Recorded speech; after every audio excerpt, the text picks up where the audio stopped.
Why do emotions matter? In an objective standpoint, it seems feeling things has no place in the world. And often when in despair, we find ourselves questioning, is the pain really worth it? Violet Evergarden is birthed by the debris of war, void of emotion. She seeks familiarity and has a one-dimensional personality. Although she has been to war and seen a lot, she remains naive and straightforward. She may not be happy, but she sure as hell is not chronically suffering emotionally because of her ignorance.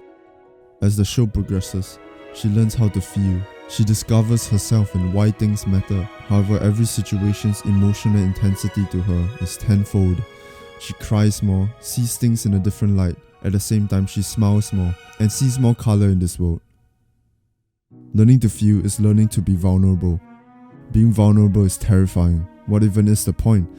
She would have been able to lead a careless, carefree life. What is the point of emotions to you? It rarely benefits you objectively, living in a cruel world with undiscriminatory suffering.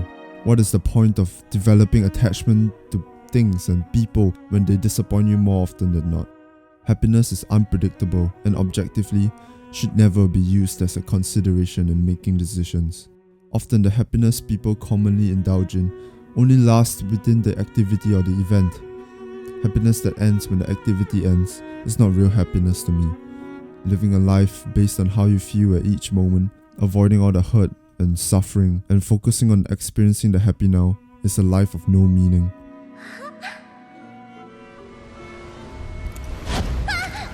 Olivia! When you chase meaning, when you find beauty in the littlest things, a life with depth, you die with a smile plastered on your face as heartfelt, painful tears start rolling. It's heartbreaking, but it's so beautiful. The author had to watch his daughter slowly succumb to her terminal illness and eventually leave him after all they had together. What was the point of developing the relationship in the first place if he knew he was going to lose her? What was the point of the mother who was going to pass away soon, writing letters to celebrate her daughter's every birthday? でも負けないで。寂しくて泣いてしまうこともあるかもしれないけど、忘れないで。お母さんはいつもアンのこと愛してるわ。It would just remind her she grew up without a mom.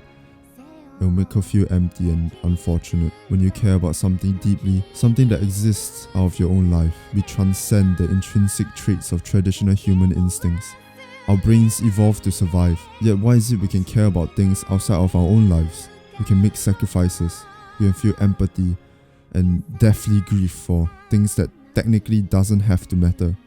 This pointlessness, this depth to our one-dimensional instincts, is humanity.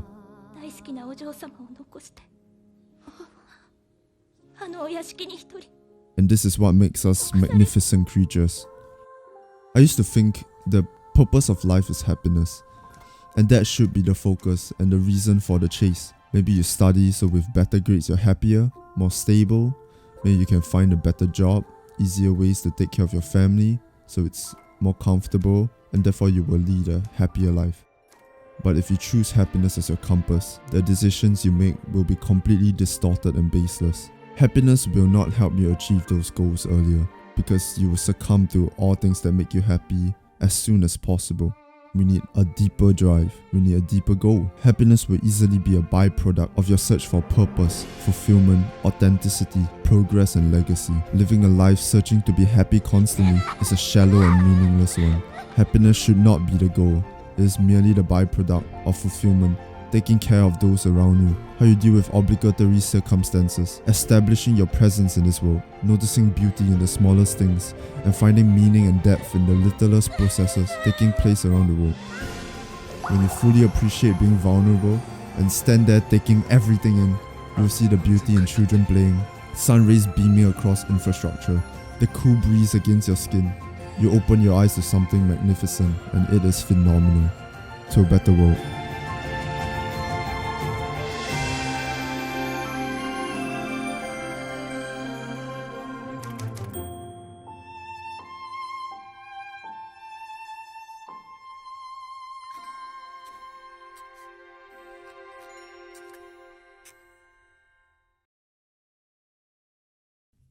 One last thing, I don't care what anybody says. The fact that the romance between Gilbert and Violet is canon pisses me the heck off, and I'm going to pretend there's no such thing. Not pretend, sorry. There is no such thing. Absolutely disgusting. Don't give me that crap, alright? I'm not accepting it.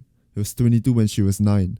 22 when she was 9. That's like 6 generations different. If you support that, it means you want to be sexually abused by a pedophile. Don't argue with me. Thank you for watching.